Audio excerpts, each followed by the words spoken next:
Oi, gente, tudo bem com vocês? Eu espero que vocês estejam bem e que essa semana, né, que a gente teve de avaliação tenha sido muito boa para vocês. Eu espero que tenha sido realmente muito boa para vocês, que vocês tenham conseguido fazer a minha prova, que tenham conseguido fazer as provas dos outros professores também. Eu ainda não corrigi. Esse final de semana eu vou corrigir e eu espero dar as notas para vocês. E eu trouxe aqui, né, uma aula de resolução de atividades com as nossas 3 primeiras fichas, que foi as fichas do primeiro bimestre, que foram as que eu pedi para vocês me entregarem até um pouco antes da semana de avaliação. Então, é sobre elas que eu vou discutir aqui com vocês hoje, para que vocês tenham a resolução das fichas em casa nesse vídeo, tá bom?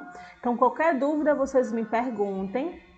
A resolução dos livros vai ficar para outra aula. Essa aula vai ser apenas das fichas, tá bom? Então, caso as respostas de vocês não tenham ficado com as palavrinhas exatas das respostas aqui do vídeo, não se preocupem. O importante é ter a ideia dentro do caderno de vocês. Não tem preocupação em ter as mesmas palavrinhas que eu coloquei, tá bom? Então, bora lá. A primeira ficha foi sobre a arte bizantina, então a gente vai discutir também aqui algumas das questões. Todas as questões que eu coloquei aqui, né? Menos a questão de pintar, eu não coloquei aqui. Primeira questão. O mosaico é uma arte criada a partir de cacos cerâmicos, pedras ou metais nobres, substituindo as pinturas. Assinale a alternativa em que encontramos o estilo artístico que usou o mosaico como forma de expressão. Letra A, arte bizantina. B, arte românica. Letra C, arte pré-histórica.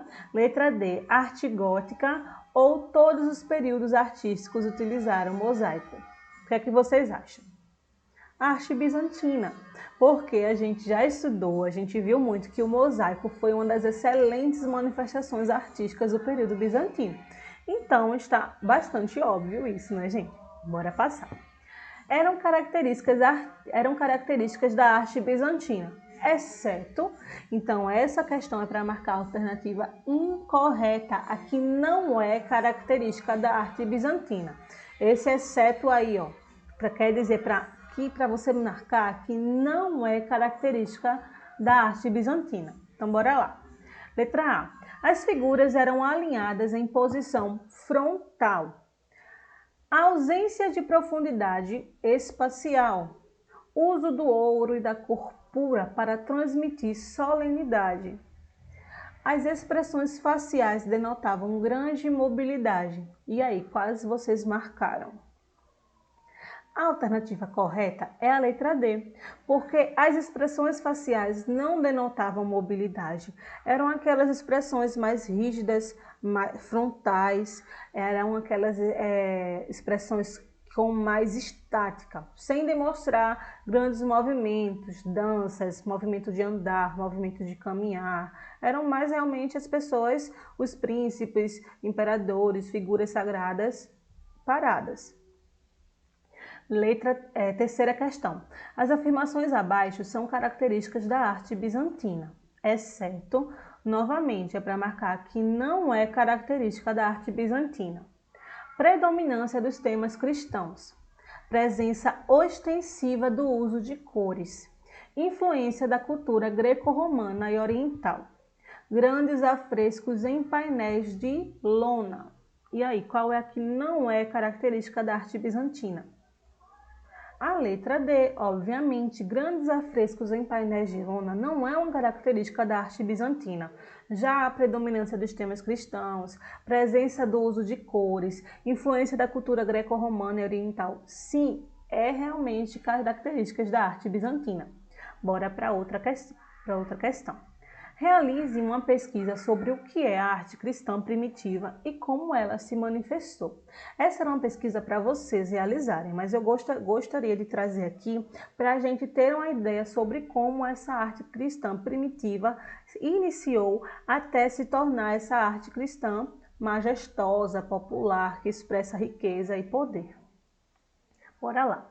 Em princípio, Essas pinturas limitavam-se a representações de símbolos cristãos, como cruz e a palma.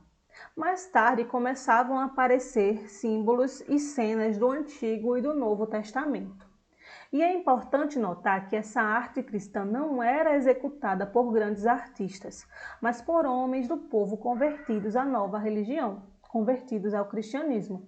Foi aí que depois, quando o cristianismo foi oficializado, e a gente observou tudo isso quando a gente começou a estudar, não foi? Arte românica, arte bizantina, a gente percebeu essa transição de oficialização do cristianismo. Quando o cristianismo começou a ser... Vocês vão aprender mais isso na disciplina de história, porque a gente, aqui na História da Arte, a gente está analisando os processos artísticos dentro desse processo, né, de oficialização do cristianismo. Então, mas a gente consegue perceber um pouco da diferença do que aconteceu dentre a oficialização do cristianismo e quando o cristianismo não era oficializado. Então, quando o cristianismo foi oficializado, que as primeiras basílicas foram construídas e começaram a pintar as paredes das basílicas, aquela arte cristã que era bem peculiar, que era menos popular, que era mais simples, começou a se transformar numa arte mais majestosa, com o uso de intensas cores, demonstrar riqueza, demonstrar poder, tudo isso que a gente estava vendo nas aulas. E aí, tudo certo? Então bora lá. Segunda ficha. Aí nessa segunda ficha agora a gente já entra no assunto da arte românica e agora a gente está introduzindo a arte carolíngia, que é um dos primeiros assuntos da arte românica. Bora lá. O que eram desenvolvidos nas oficinas de Carlo Magno. Eram produzidos objetos de artes e manuscritos ilustrados. Qual era a característica principal dos objetos produzidos nessas oficinas de arte? Era o tamanho reduzido dos objetos produzidos, porque como eles desenhavam dentro dos manuscritos ilustrados, eles tinham que desenhar bem, mas não nos grandes paredes, nos grandes painéis, mas sim dentro daquelas folhas, daqueles manuscritos. Então, quanto menor o tamanho, melhor e mais bonito seria o desenho. O que significa a palavra românico? O nome românico foi criado para se referir obras arquitetônicas do século XI e XII na Europa, cuja estrutura era parecida, se assemelhava à das construções dos antigos romanos. Por isso essa palavra românico parece com romano, não é não? Quais as características principais do novo estilo românico na arquitetura? A utilização de abóbada, dos pilares maciços que sustentavam as paredes espessas de abertura estreitas usadas como janela. Qual é o primeiro aspecto que chama a atenção na arquitetura românica e por quê? O primeiro grande aspecto que chama a atenção é o tamanho. Elas são sempre grandes e bastante sólidas, daí serem chamadas de fortalezas de Deus. Por que existem igrejas românicas nas rotas de peregrinações? Pois muitas aldeias ficavam entre as rotas desses lugares de peregrinação. E esses lugares começavam a construir igrejas para acolher esses peregrinos que tinham que percorrer longos dias, noites, distâncias até chegar ao santuário desejado, como os santuários que eu falei nas aulas, né? Nas aulas desses assuntos. Diversas igrejas, mosteiros, conventos e catedrais foram construídos com horizontalidade. Eram construções feitas sólidas em pedras, onde eram usadas abóbadas. Cite os nomes das abóbadas referentes a cada imagem abaixo. Tem duas abóbadas e eu gostaria que vocês citassem os nomes dessas abóbadas referentes às aulas que a gente estudou. Então, bora lá. A primeira abóbada é uma abóbada mais aberta, onde há o quê? A presença de luminosidade.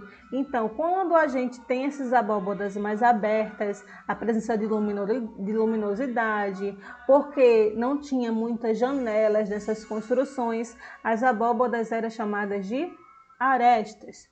Quando a abóbada não tem essa tanta abertura e essa abóbada mais fechada e com esse aspecto mais pesado, é a abóbada de berço. Simples, não é?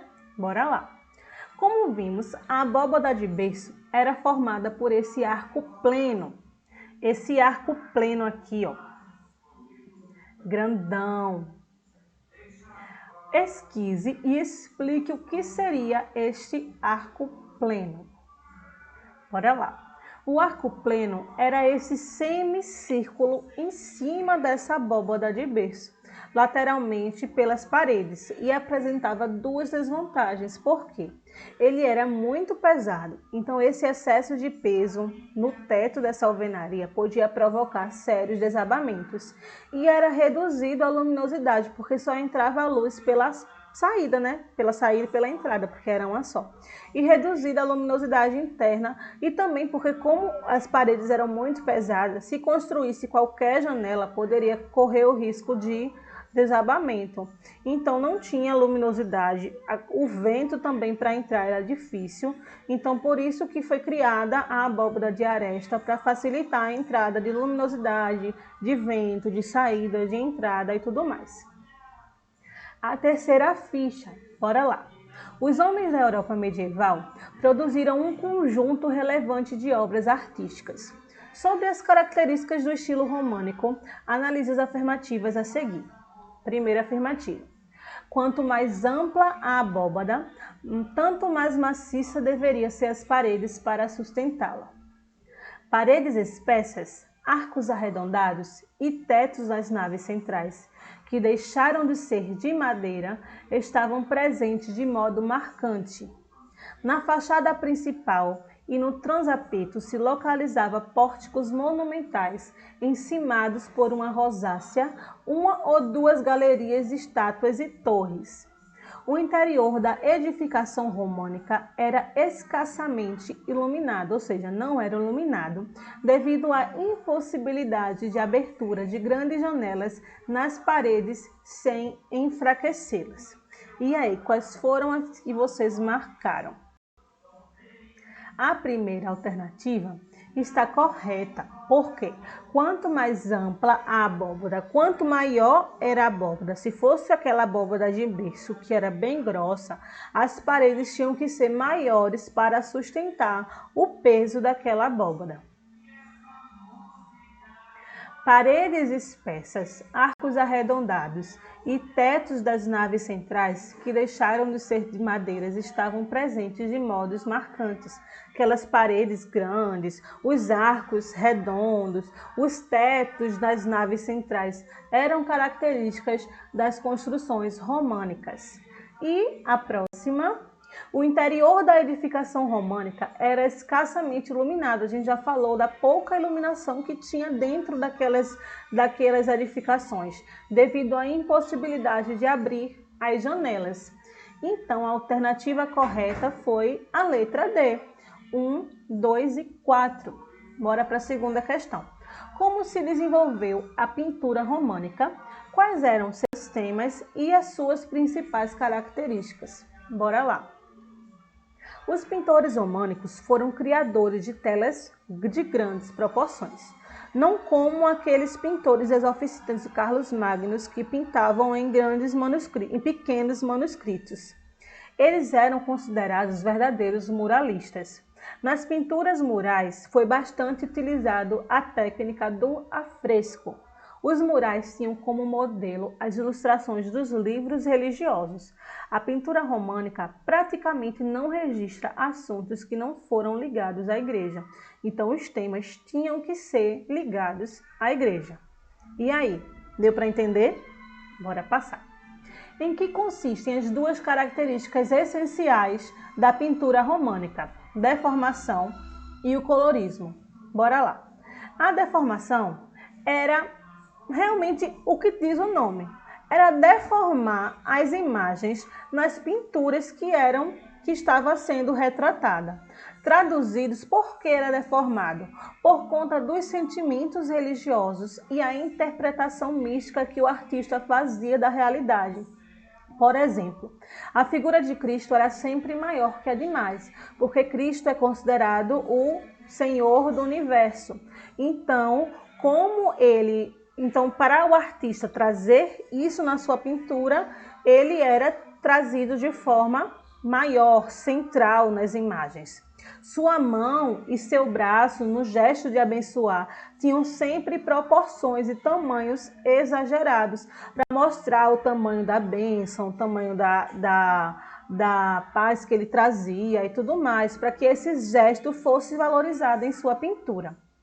O colorismo era o emprego das cores chapadas, ou seja, aquelas cores sem preocupação na gradação do tom, sem o emprego de trazer sombras ou jogo de luzes, porque não havia a intenção de imitar as cores da realidade. Então, se eu pintasse, por exemplo, o céu, se eu pintasse o oceano, não tinha a intenção de pintar de acordo com a realidade, de pintar a cor que havia como eu estava vendo. Quarta questão. Quais as características da escultura românica e qual era a sua temática e o que eles representavam? Muito simples. Eles seguiam a mesma ideia da pintura românica. As esculturas românicas eram produzidas para decorar os locais sagrados. A grande temática também girava em torno da religiosidade. Eles eram antinaturalistas porque eles não tinham esse interesse em representar aquilo que estava na realidade e normalmente representavam as figuras das paredes das igrejas. E alguns relevos também enfeitavam as fachadas das igrejas. Pronto. Então, eu espero que vocês tenham respondido. Não tenham a necessidade de responder das palavrinhas que eu respondi, mas que tenham seguido essa ideia de resolução, né, de resposta. E caso não, aí vocês podem responder novamente, ou com a ajuda, né, dessa aula, porque mesmo que a avaliação tenha passado, mas que vocês também possam... Por isso que eu falei que é muito importante responder com um lápis, porque caso vocês tenham respondido errado, vocês possam apagar. Mas o interessante também, na hora da fotografia, eu sei que para responder com a caneta é bem melhor, né? Porque agora para poder fotografar. Mas não tem problema. Se vocês tiverem respondido de lápis, é só apagar. Se vocês tiverem respondido de caneta, passa o corretivo. Não passa aquele risquinho, não, aquele garrancho, para não ficar feio, né? Mas pode passar o corretivo, ou pode passar para outra folha, correção. Aí vocês botam a correção das questões que vocês erraram. Mas não se preocupe, se não está igualzinho, mas está seguindo aquela ideia, não precisa apagar e nem responder de novo não, tá bom? O importante é seguir aquela ideia e tudo mais, tá bom? Então, o importante é que vocês tenham respondido e que vocês tenham também me entregado, porque eu vou dar a pontuação de vocês a partir da entrega dessas questões. Eu espero que vocês tenham gostado e até a próxima aula. Como eu falei, a resolução dos livros vai ficar para a próxima aula.